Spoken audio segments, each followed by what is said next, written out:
L'idée m'est arrivée suite à une simple observation autour de nous. Je pensais développer l'agriculture de contre-saison, à savoir le jardin potager, des aubergines et autres. L'idée m'est arrivée pour avoir, n'est-ce pas, développé le jardin potager, il va falloir, n'est-ce pas, avoir une source d'énergie propre. Donc je pensais d'abord aux éoliennes, je pensais aux énergies solaires et l'idée de l'apaisanteur m'est arrivée parce que si seulement j'arrive à réaliser, n'est-ce pas, une machine qui peut produire, n'est-ce pas, de l'apaisanteur en énergie, ça pourrait être un atout pour moi. Donc je pensais déjà à mettre sur pied une machine qui doit fonctionner avec de l'apaisanteur. L'idée d'utiliser l'apaisanteur en énergie m'est arrivée suite à un dispositif que j'ai vu dans les chantiers qu'on appelait mouton. Donc le mouton permet d'enfoncer, n'est-ce pas, les pieux dans les chantiers. Donc en résumé, c'est juste une idée qui permet, n'est-ce pas, de soulever une masse plus lourde et de la lâcher subitement. Elle tombe à une hauteur et ça produit de l'énergie. Donc j'ai pensé directement que si seulement je pouvais déjà utiliser les masses qui pouvaient chuter, n'est-ce pas, à chaque instant dans la machine, ça peut déjà produire de l'énergie. C'est pourquoi j'ai tout de suite euh, m'inspiré du mouton pour produire de l'énergie. Donc maintenant, même le dispositif utilise aussi les masses. Donc les masses chutent au fur et à mesure et au moment de la chute, elles remontent à l'extrémité du bras et puis ainsi de suite. Oui, la pesanteur est une source d'énergie naturelle, gratuite, inépuisable. Donc la pesanteur, selon le grand géomètre anglais Isaac Newton qui l'a découvert, est une force d'attraction terrestre qui oblige les corps abandonnés à eux-mêmes à tomber comme s'ils étaient attirés par la Terre. Donc là, si je me tiens debout, c'est grâce à cette force-là que je me retiens sur mon talon. Alors cette force, elle produit de l'énergie quand tu la mets sous l'autre là, en contact avec une masse, c'est-à-dire quand tu prends une masse, tu la laisses à une hauteur donnée, et elle tombe. Et au moment de sa chute, elle produit de l'énergie extraordinaire. Alors que cette force a une valeur de 9 à 10 newtons par kilogramme. Donc c'est une accélération de la pesanteur sur toutes les masses qui se trouvent, n'est-ce pas, à la surface de la Terre. Voilà, notre convertisseur est composé, n'est-ce pas, des bras et des configurations de poulies à deux gorges. Donc dans les bras sont introduites les masses de même valeur. Si c'est 15 kg, c'est 15 kg toutes les masses. Et elles sont reliées entre elles 2 par 2, 4 par 4, ça dépend du principe appliqué. Alors les masses entrent automatiquement dans la meilleure position des champs de pesanteur à 90 degrés.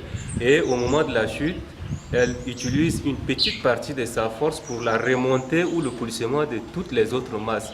Donc grâce à son principe, à son système de calage fixe, le calage fixe retient le câble qui tire, n'est-ce pas, sur les grandes gorges de la poulie pour les remonter des masses. Donc c'est juste une transformation de force d'un seul côté. Donc à chaque demi-tour, l'autre regagne l'extrémité des bras et à demi-tour, l'autre regagne le centre de rotation. Donc l'extrémité des bras est considérée comme le point mort fixe, point mort extrême, pardon, et celles du centre sont considérées comme le point mort centre. C'est juste une inspiration du système de calage dans les moteurs et autres parce que je suis mécanicien. Le mouvement de rotation verticale de notre machine est transformé ici en mouvement de rotation verticale par l'intermédiaire d'un dispositif appelé pont. Voilà le différentiel arrière d'une camionnette. Donc, ce mouvement de rotation provoque, n'est-ce pas, le mouvement de rotation de la poulie que j'ai accouplé au bout de l'arbre de transmission. Donc, par l'intermédiaire d'un système d'équipage qui me permet de multiplier la rotation de la génératrice. Il y a des génératrices qui produisent du courant à 3000 tours par minute. Il y a aussi des génératrices qui produisent du courant à 1500 tours par minute.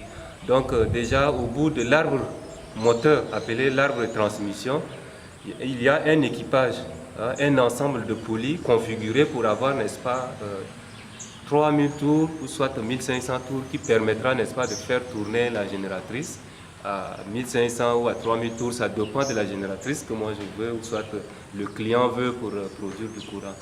Donc c'est juste une transformation de mouvement au bout de mouvement vertical en mouvement horizontal qui me permettra, n'est-ce pas, de transformer tout par l'intermédiaire de l'équipage au niveau du sol pour avoir 3000 ou 1500 tours par minute.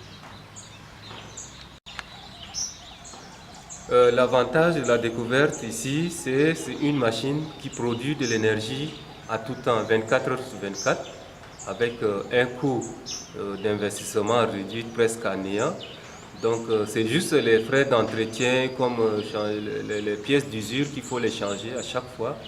Et il n'y a aucun effet néfaste sur l'environnement parce que cette énergie, elle est d'abord gratuite, inépuisable et partout sur notre belle planète Terre. Alors, elle a des avantages multiples du côté des pauvres et puis même du côté des riches. Donc, on peut augmenter la puissance de ce convertisseur au-delà pour avoir même l'équivalent d'une centrale nucléaire, pourquoi pas. Donc, c'est juste les avantages, ces avantages que moi je comprends que c'est une machine très très idéale pour le maintien de l'environnement et puis le développement de l'agriculture et d'électrification aussi dans le milieu rural et urbain.